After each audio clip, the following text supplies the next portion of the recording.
여기는 노크로스에 위치한 실로암 교회입니다. 오늘 만나뵐 분은 지난 9월 부임하신 박원율 목사님이십니다. 지금 담임 목사님으로 계신 박원율 목사님을 만나 뵙고 목사님이 추구하는 목회의 방향에 대해서 알아보겠습니다.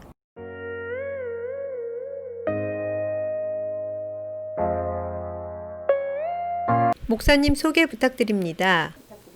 예, 만나 뵙게 돼서 반갑습니다. 저는 박원율 목사고요. 저는 목회자의 아들로 태어나서 어려서부터 교회에서 자랐습니다.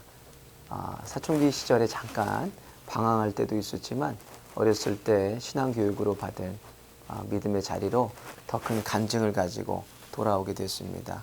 그 후에 저에게 특별한 경험으로는 20대를 저는 선교지에서 보냈습니다. 한 6년 동안 필리핀에 있는 파세코라는 지역에서 또 다스마리나스 까비테라는 지역에서 선교를 하면서 20대를 필리핀에서 선교사로 보냈고요. 한국에 돌아와서 서울 장신대학교에서 MDB를 마치고 잠실교회에서 풀타임으로 사역을 하다가 목사 안수를 받고 목사님께서 배려해 주셔서 미국의 뉴브런스윅 신학교로 유학을 오게 되었습니다. 유학을 마치고 이제 한국으로 들어갈까 고민하던 중에 하나님께서 메릴랜드에 있는 베다니 장로교회로 인도해 주셔서 베다니 장로교회에서 4년 6개월 동안 김영진 목사님을 모시고 교육 목사와 또 영커플 선교 담당 목사로 사역했습니다. 그것을 통해서 많은 것을 경험하고 또 이민교회에 대해서 많은 공부들을 했습니다. 그리고 나서 이제 하나님께서 이곳 실로암 한인교회에 담임 목사로 저를 불러주셔서 이곳에 담임 목사로 오게 되었습니다. 목사님의 신앙을 몇 문장으로 표현해 주세요. 예, 제 신앙을 몇 문장으로 표현한다면 하나님이 하십니다. 하나님이 하셨습니다. 모든 것이 다 하나님의 은혜입니다. 이것이 저의 신앙의 고백이고 저의 신앙의 간증입니다. 하나님을 전적으로 의지하고 하나님께서 저를 살아주셔서 가정도 목회도 하나님의 교회도 하나님께서 책임져 주시고 하나님께서 살아주신다는 그것이 저의 목회의 신앙의 고백이고 또 목회의 철학이기도 합니다. 중점을 두고 계신 사역이 있나요? 제가 사역에 중점을 두는 것은 이민교회를 제가 오래 이렇게 연구하고 또 이렇게 경험해 보지 못했지만 제가 경험한 10년 동안의 이민교회의 경험은 두 가지 축이 굉장히 중요하다고 생각을 합니다. 그래서 아이들 사역과 교육부 사역과 또 장년 사역 중에서는 시니어 사역이 굉장히 중요합니다. 그래서 제가 중점적으로 사역하는 부분은 교육부서하고 그리고 시니어 사역입니다. 교육부서를 통해서 교육부서가 잘 되게 되면은 자연스럽게 젊은 부모님들이 교회를 오시게 됩니다. 또한 시니어 사역을 열심히 하게 되면은 시니어 사역을 통해서 그 자녀분들이 또 우리 교회에 오시게 되므로 가장 중요한 사역이 저는 교육부서와 또 이 시니어 사역이라고 생각하고 또 그렇게 접목해서 목회하시는 베다니 장로교회 또 메릴랜드 있는 그 교회나 또 뉴욕의 성결교회에 있는 교회들을 경험하면서 시니어 사역은 이렇게 섬겨야 되고 또 교육부 사역은 이렇게 섬겨야 되겠구나 하는 사역의 그림을 그리게 되었습니다. 중점을 두고 계신 사역을 어떻게 전개해 나가실지 구체적으로 말씀해 주세요. 구체적인 교회학교 사역으로는 교육부 사역으로는 저희는 봄과 가을에 연 2회에 걸쳐서 교육 프로그램이 진행이 됩니다. 그래서 제자훈련, 큐티학교, 어린이 선교학교, 유스 선교학교, 그리고 멘토 스쿨을 운영함으로 통하여서 좀 더 체계적이고 아이들이 구체적으로 교회 교육 가운데 잘 준비될 수 있도록 아이들을 변화시켜서 또 세상을 변화시키는 그런 교육의 목표를 가지고 열심히 준비하고 있고요. 내년 봄을 기점으로 시작으로 저희들이 제자훈련과 또 큐티 학교를 시작할 예정입니다. 또 시니어 학교로는 지금 저희들이 봄을 기점으로 해서 실버 기독교 문화학교를 준비 중에 있습니다. 그래서 어르신들이 교회에 오셔서 뭐 간편한 쿠킹이라든지 기타 또는 키보드 또 드럼 악기 등을 또 배우실 수 있고요. 또 성경 통독반이 있고 또 성경 공부반 중에서 특별히 복음학교가 있습니다. 그래서 어르신들을 다시 한번 복음으로 점검해 드리고 구원의 확신을 가지고 하나님 나라를 소망할 수 있도록 실버 기독교 문화학교를 준비 중에 있습니다. 그래서 봄을 기점으로 해서 저희들이 여러 가지 교육 프로그램과 온 세대를 세워서 세상을 변화시키자는 교육의 목표를 가지고 준비하고 있습니다. 실로암 교회를 향한 계획과 비전이 있다면 말씀해 주세요. 실로암 교회를 하나님께서 저에게 이렇게 보내주시고 또 하나님의 성도들을 맡겨주신 이유가 있다고 생각합니다. 특별히 실로암 교회를 통해서 5가지 중점적인 목회에 포커스를 두고 있습니다. 먼저 복음으로 주권을 교체하는 삶을 이루기 위해서 성도들을 양육하고 있습니다. 하나님이 좀 전에도 말씀드리신 것처럼 이 목회를 하나님이 해주십니다. 마찬가지로 성도들의 삶도 하나님께서 살아주시는데 바울 선교사님이 갈라디아 2장 20절에 고백한 것처럼 내가 그리스도와 함께 십자가에 못 박혔나니 그런즉 이제는 내가 산 것이 아니요 내 안에 오직 그리스도께서 사신 것이라. 이 고백처럼 성도들의 삶도 주님께서 살아주시는 삶, 내가 주인 되었던 삶에서 이제는 주님께 주권을 내어드리고 사는 삶, 그러니까 주님께 포기하는 삶에 대해서 성도들을 지도하고 있습니다. 그래서 하나님이 모든 것을 책임져 주시고 절대적으로 하나님의 주권 아래 성도님들의 삶도 살아주시고 삶의 현장도 살아주시고 또 교회도 살아주시는 주권이 교체되는 그런 삶을 중점 두고 있고요. 두 번째로 이 땅에서부터 성도들이 천국을 누리기를 강조하고 있습니다. 그래서 누가복음 17장에 말씀하신 것처럼 하나님 나라는 볼 수 있게 임하는 것이 아니요 또 여기 있다 저기 있다고도 못하리니 하나님의 나라는 너희 안에 있느니라 말씀하신 것처럼 이 땅에 우리가 예수님을 통해서 예수님이 나의 주인 되심으로 통하여서 하나님의 나라를 맛보고 누리고 경험하는 천국의 지점이 우리 가정과 또 교회가 될 수 있도록 중점적으로 그것을 가르치고 지도하고 있습니다. 또 세 번째로 예수님이 주인 되시는 목회 또 삶입니다. 그래서 우리가 다 하나님을 아는 것과 그 아들을 믿는 것처럼 그리스도의 장성한 분량에 이르기까지 힘쓰라고 말씀하신 것처럼 우리 안에 예수 그리스도가 살아계신 증거들, 주인 되신 증거들, 통치하시는 증거들이 성들의 삶을 통해서 또 저의 삶을 통해서 드러날 수 있도록 이것을 중점적으로 지도하고 또 그것을 실현하기 위해서 교육하고 있습니다. 또 네 번째로는 생명을 살리는 삶입니다. 성도들의 삶을 통해서 예수님께서 주신 지상 최대 명령인 복음 전파의 사명을 가정에서 삶의 현장에서 또 만나는 모든 사람들에게 그것을 증거하고 그 주님의 유언에 반응하는 삶을 살기 위해서 복음에 대해서 굉장히 강조하고 있습니다. 복음 자체가 생명력이 있기 때문에 복음이 들어가는 곳에 생명이 나타나고 성들의 삶도 변하고 만나는 모든 사람의 삶까지도 변화시키시는 시킬 수 있는 영향력을 줄 수 있기 때문에 복음으로 또 생명으로 살아내는 성도의 삶에 대해서 강조하고 있습니다. 끝으로 이 모든 것은 온 세대를 세워서 세상을 변화시키는 것에 목적을 두고 있습니다. 어린 세대부터 노년에 이르기까지 모든 교회 세대들이 예수님의 제자로 세움받아서 세상을 변화시키는 것에 어떤 목회의 고를 두고 거기에 비전을 두고 성도들을 양육하고 있습니다. 그래서 봄학기 또 가을학기 또 시간 날 때마다 저희들이 교육 프로그램 온 세대를 훈련시키는 프로그램을 통하여서 또 여러 가지 성경 공부를 통하여서 온 세대를 예수님의 제자로 만들고 양육하는 것에 집중적으로 또 거의 중점을 두고 있습니다. 그래서 다음 주부터 온 세대 성경 통독학교가 시작이 됩니다. 그래서 화요일, 목요일 또 화요일, 목요일 이렇게 사회에 걸쳐서 저녁 시간과 오전 시간에 성경 통독학교가 특별히 진행이 되는데요. 이번에는 특별히 사복음서 위주로 성경 통독학교가 시작이 됩니다. 그래서 이것을 통하여서 온 세대를 예수님의 제자를 삼고 세워서 세상을 변화시키는 그런 목회적인 사명과 고를 가지고 있습니다.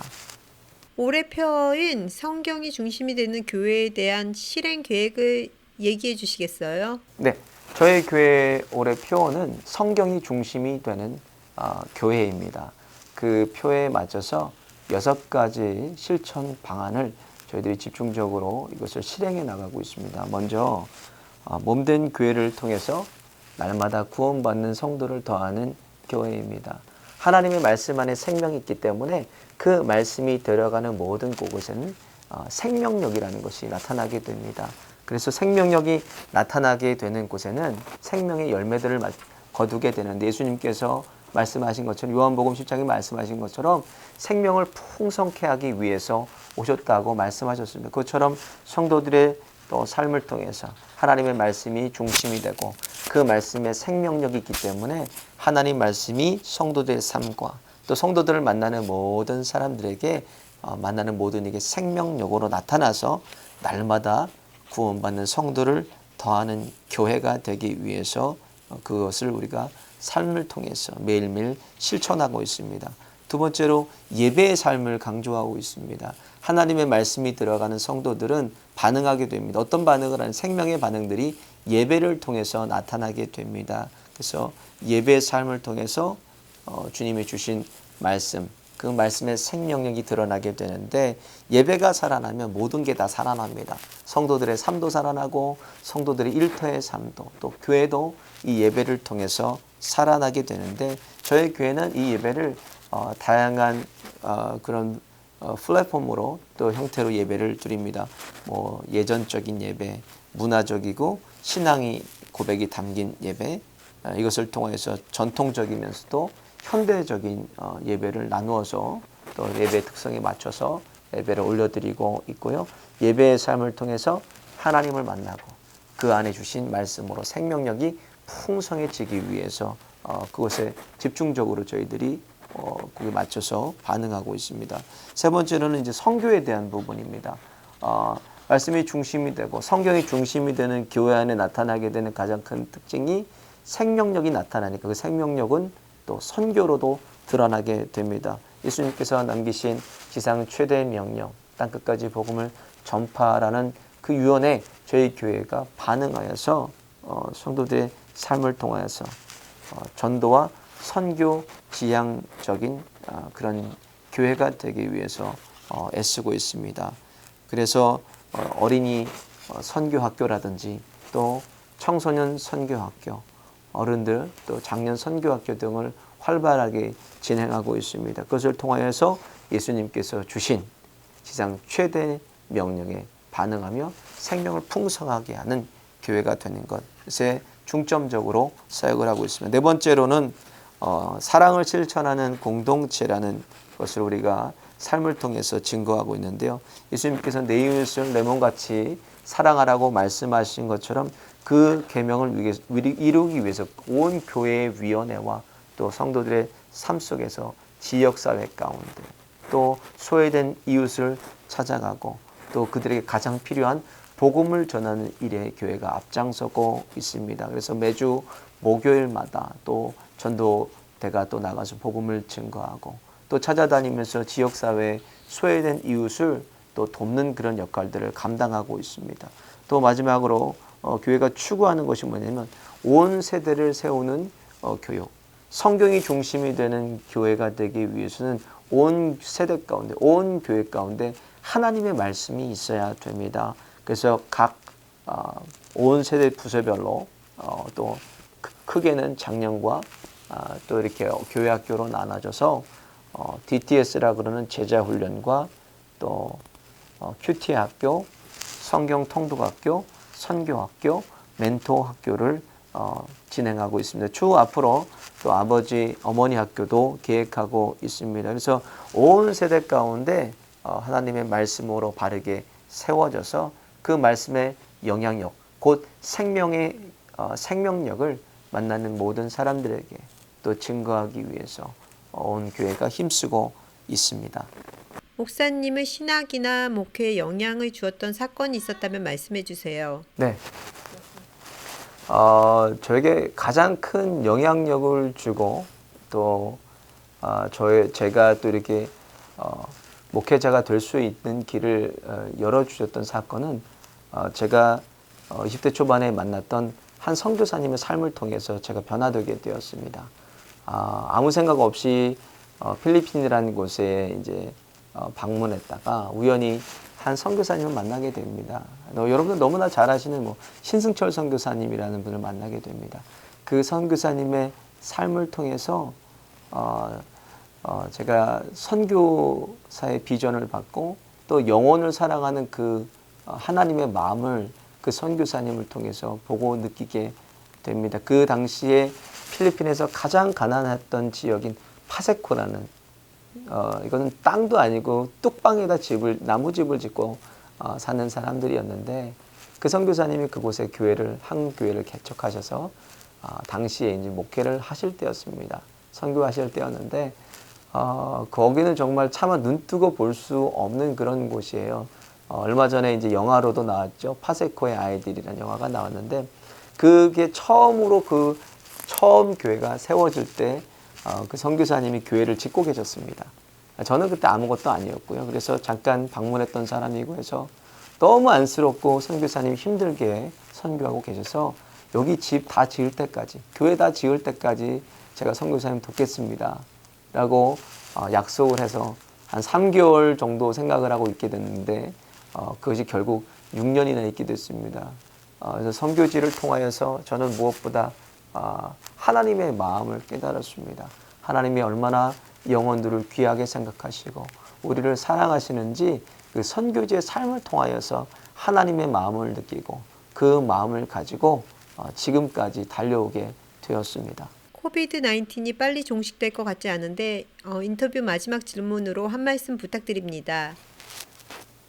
지금 전 세계에는 한 번도 경험해 보지 못한 그런 세계를 코로나로 인해서 경험하고 있습니다. 교회들마다 여러 가지 이제 대안들도 나오고 또 대책들도 나오게 되는데 저희 교회도 이 코로나에 대한 대책을 세우고 준비하고 있습니다. 특별히 이제 포스트 코로나를 준비하면서 이것은 준비된 교회에게 주시는 하나님이 주시는 기회라고 저희는 생각합니다. 그래서 이것을 통하여서 교회가 어떻게 준비해야 되겠나를 또 저희들은 많은 또 기도하면서 준비하고 있는데 특별히 예배를 통해서 저희는 이것을 돌파하고자 합니다. 가장 생명력 있고 또 하나님이 가장 원하시는 것이 무엇이나 예배라고 저는 생각을 합니다.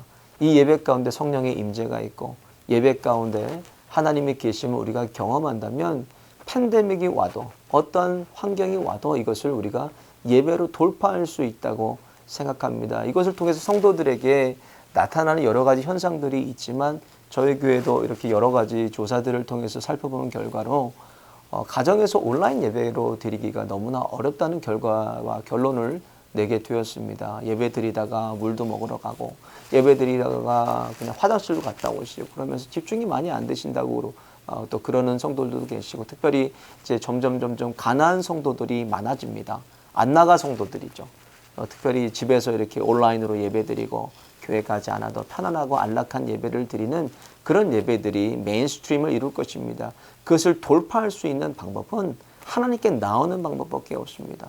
그래서 저희들은 예배, 역동적이고 생명력 있는 예배를 통해서 현장에서도 그리고 가정에서도 하나님의 살아계심을 경험할 수 있도록 예배의 모든 것을 준비하고 저희들이 예배의 모든 것을 걸고 정말 생명을 들여서 저희들은 예배를 준비하고 있습니다. 그래서 매일매일 저희들이 준비하는 예배 또 주간 매주 드려지는 그 모든 예배가 며칠 전부터 같이 온 교육자들과 예배 인도자들이 함께 준비하여서 기도하면서 준비해서 예배 가운데 성령의 임재하심이 있고 예배 가운데 하나님이 계시는 예배 생명력 있는 최고의 예배를 드리기 위해서 실로암 교회는 이것을 준비하고 있습니다. 이게 언제 종식될지는 모르겠지만 이 종식될 때를 대비하여서 무엇보다 성도들의 삶이 어느 곳에 있든지 말씀과 기도와 이 예배가 끊이지 않도록 매일매일 성도님들을 격려해드리고 매일매일 매일의 묵상을 통하여서 성도들을 권면하고 있습니다. 이 팬데믹을 통하여서 성도들의 마음이 안락해지고 편안해지고 가난한 성도가 되는 것이 아니라 이번 기회를 통하여서 하나님께 돌아갈 수 있는 쉼표가 되시기를 예수님의 이름으로 축원을 드립니다.